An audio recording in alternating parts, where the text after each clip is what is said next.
Good morning, y'all. It's Monday morning here in the Philippines. It's beautiful, lightly overcast with the white to lightly gray fluffy clouds, which means it might rain later on, but right now it's pretty good. Here on Negros, I turn people onto pipes and I give them a little bit of tobacco, and next time we're across, oh, I need more tobacco. There's a wet market right there, right there. Go to the wet market. They don't. We don't know how. Well, this is Costal Mariner. If you see the date, it's a year ago. I've let this stuff sit for a year. I got this. This would start out as a small one. I've had a couple of bowls this morning. I got another full jar, sealed at the same time, just sitting there. Now, Costal Mariner. I have to look at my recipe exactly which tobaccos I used. It don't really matter. I got some burley in here, I got some Virginia in here, and I got what, I forget the name of it, but basically it's a perique. It's like a perique. Not a perique. It's like a light Ikea. It is similar to light Ikea. Now, hold on. Now, wet market tobacco is strong. It's been grown. Hold on. It was grown down in Mindanao. That's where they grow all the tobacco. And it was hung and dried and brought up. Still kind of a little moist, but you take it, you strip that centerpiece out of it, you blend it, you put some Virginia down, put however much dark burley you want, and put a little bit of the light Ikea and a little bit more Virginia, and you put it between two pieces of, I got thick pieces of coconut wood, coconut palm wood, which looks, hold on, two pieces about yay big, okay? Either lay them down or roll them up, put them between two pieces of that. I start out first by just taking a 5-gallon water jug, sitting on top, then I got some clamps. Get some clamps, clamp it down, press it, let it sit there for a week or two. Take it out of the press, then cut it up nice and fine. You can kind of see how I've cut it. Put it in a bowl, big mixing bowl, and this is where you can make it into a navel blender, which is what that is. Why there's an anchor on it. Put a shot of local rum in there. Stir it all up, make sure that rum gets all the way around everything. You got to, depending on how much you got, you want to put 2 shots. Blend it up to where you're happy with it. Then you can put it back in press if you want, but then you put it in jars. Fill them all the way up, seal them good and tight. This is a mason jar type thing. So you just seal it up, put your date on it, mark what it is. There it is. That's what I got in this.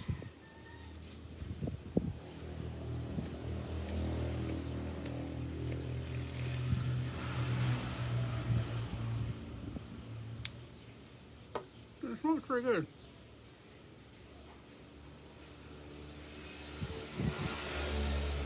The longer you let it sit, the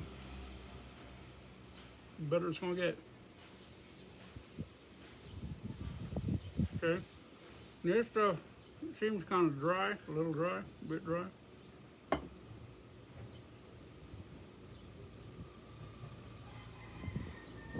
Since they're going to put rum, but it's been sitting for a year.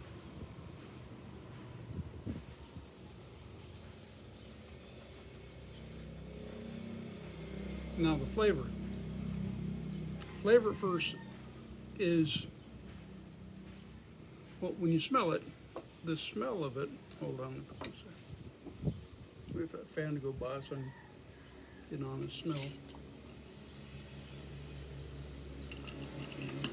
The smell is a very sweet grass, sweet hay smell. And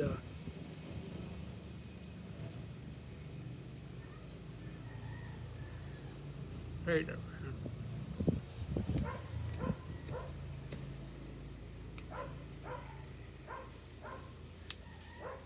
I need a new front.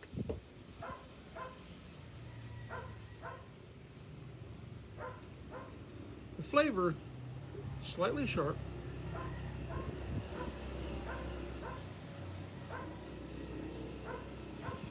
Now the year, I say the strength, a little bit less than Royal Yacht, a little bit.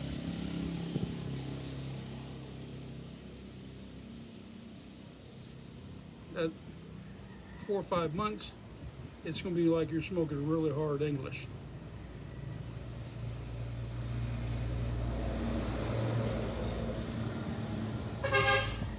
But like wine, the more you let it age, the more it smooths out.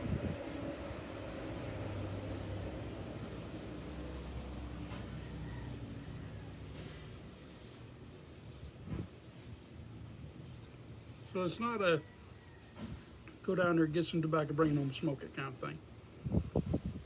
Go out and get your tobacco, bring it home, process it, make it up, get it in your jars, start cellaring it, stick it in the back of your thing, let it sit there. Make sure it's sealed up real good. Also, where I live, I've got air conditioning. That kind of helps keep it. When I was in, keep it from getting moldy and stuff. When I was in Dumagetti, Valencia, we only had air conditioning in the bedroom. We didn't have air conditioning in the rest of the apartment. So I was putting tobacco in a plastic yogurt jars, which was wrong. It got moldy. So don't do that. Get it in the glass, get it like that. Seal it up really good. If you have air conditioning, keep it someplace dry. Okay? I know everyone talks about humidors. Well, that's good. We ain't got humidors. And humidor here is just letting it sit out, and it's going to be in the dark, so we have moldy. So that's what I've found. Those of you who know more about tobacco, I'm not an expert on tobacco. This is stuff I've run across, stuff I've found. But something you want to relight every once in a while because it will go out faster than some tobaccos.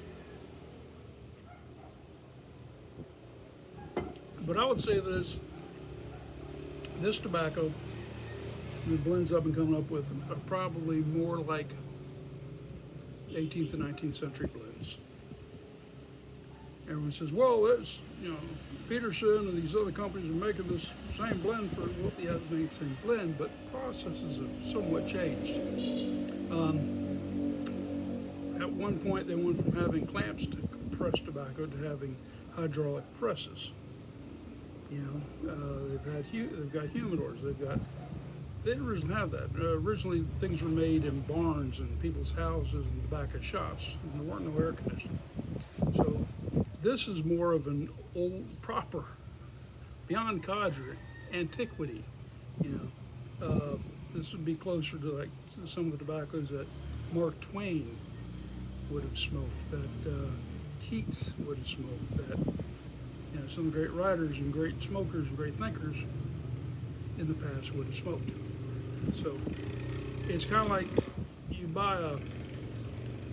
want a classic bike and all your buddies running around Royal Enfields, but you find a Royal Enfield Classic 350s and stuff like that, but you find yourself a 1938 Harley one-liner. It's going to take a little bit more work, but the joy of it is going to be unbelievable. Anyway, so that's a report from the island of Negros in the Philippines, from your old Smoking Hare Tavern. Stay smoky, my friends. Bye-bye.